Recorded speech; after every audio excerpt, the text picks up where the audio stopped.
hati-hati ketidakpastian itu, mengenai ketidakpastian ini. Dan tiap hari kita selalu diingatkan, dan kalau kita baca, baik di media sosial, di media cetak, semuanya, media online semuanya mengenai resesi global. Tahun ini sulit dan tahun depan sekali lagi saya sampaikan akan gelap.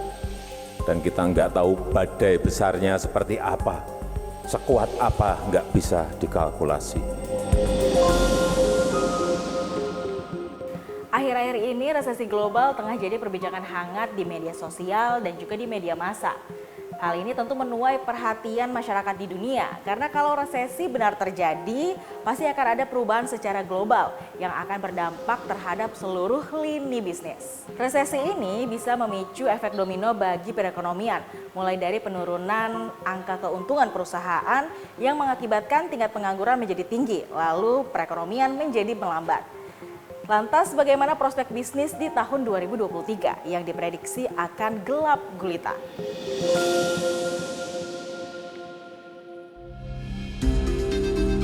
CEO di perusahaan-perusahaan global ternyata sudah mengantisipasi resesi pada 2023 mendatang. Hal ini diungkapkan dalam survei terbaru perusahaan konsultan KPMG. Dalam laporannya, mayoritas dari 1.300 CEO yang disurvei antara Juli dan Agustus 2022 memperingatkan bahwa gangguan ekonomi yang meningkat seperti resesi dapat mempersulit bisnis mereka untuk pulih dari pandemi COVID-19. Kendati demikian, ribuan CEO dalam survei juga lebih optimistis dibandingkan awal tahun 2022 lalu dan mengatakan akan ada prospek pertumbuhan ekonomi dalam 3 tahun ke depan. Berdasarkan hasil survei, sekitar 86% CEO secara global meyakini resesi akan terjadi di 2023. Sedangkan hanya 63% dari CEO di kawasan Asia Pasifik yang melihat resesi terjadi di 2023. Sementara secara global dan di Asia Pasifik hanya 20% CEO yang disurvei KPMG mengatakan mereka tidak akan memperluas perekrutan dalam 3 tahun ke depan. Artinya, sekitar 80% CEO di dunia masih optimistis untuk tetap melakukan penambahan karyawan ke depannya.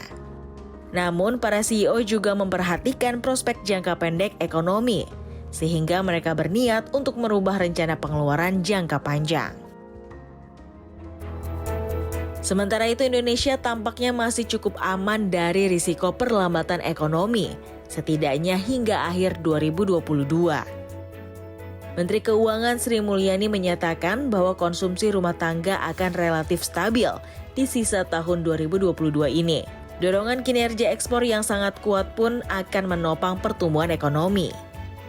Lalu, bagaimana kondisi ekonomi di tahun 2023? Pemerintah masih optimistis dengan ekonomi domestik meskipun selalu memberikan gambaran gelapnya perekonomian global pada 2023. Hal ini terlihat dari target pertumbuhan ekonomi 5,3% dalam APBN 2023 yang baru disahkan DPR pada akhir September lalu. Sehingga kita bisa bersama-sama apapun bisnis Anda, apapun tugas Anda, apapun posisi Anda, kita menjaga Indonesia bersama sehingga 2023 Indonesia tetap optimis namun waspada.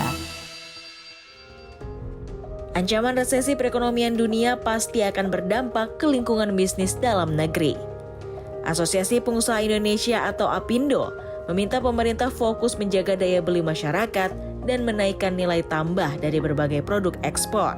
Hal ini dilakukan guna meredam dampak resesi global pada 2023. Daya beli masyarakat yang terjaga dinilai dapat menjadi pelindung ekonomi Indonesia dalam jangka pendek dari dampak melemahnya perekonomian global. Pasalnya, konsumsi masyarakat merupakan penggerak utama perekonomian Indonesia. Selain memastikan daya beli masyarakat, pertumbuhan ekonomi Indonesia juga bisa menguat dengan UMKM sebagai tulang punggungnya. Untuk itu, stimulus kepada UMKM perlu diberikan. Sebab, jika terjadi tekanan pada sektor formal, serapan tenaga kerja di sektor ini akan terbatas. Mengingat UMKM adalah obat mujarab dalam menghadapi resesi, di mana UMKM menciptakan 97% lapangan kerja.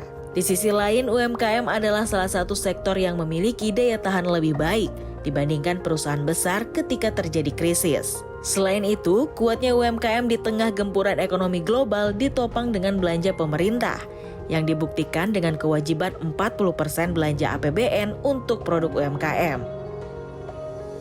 Presiden Joko Widodo pun mengajak semua pihak, baik swasta maupun pemerintah, untuk kompak dalam menghadapi berbagai krisis yang tengah melanda dunia. Menurut Presiden, kekompakan, kolaborasi, dan sinergi antara pihak tersebut akan menjadi sebuah kekuatan besar dalam menyelesaikan masalah. Hal tersebut telah terbukti saat Indonesia bekerja sama dan bergotong royong dalam menyelesaikan pandemi COVID-19. Kuncinya, kita semua harus kompak. Kita semuanya harus bersinergi. Kita semuanya harus memiliki perasaan yang sama. Karena yang kita hadapi adalah sebuah tantangan yang tidak mudah. Kompak. Sehingga perlu yang namanya Indonesia Incorporated. Yang besar, yang menengah, yang kecil, bekerja sama, berkolaborasi bersama, menyelesaikan persoalan-persoalan yang ada di lapangan secara konkret dan nyata.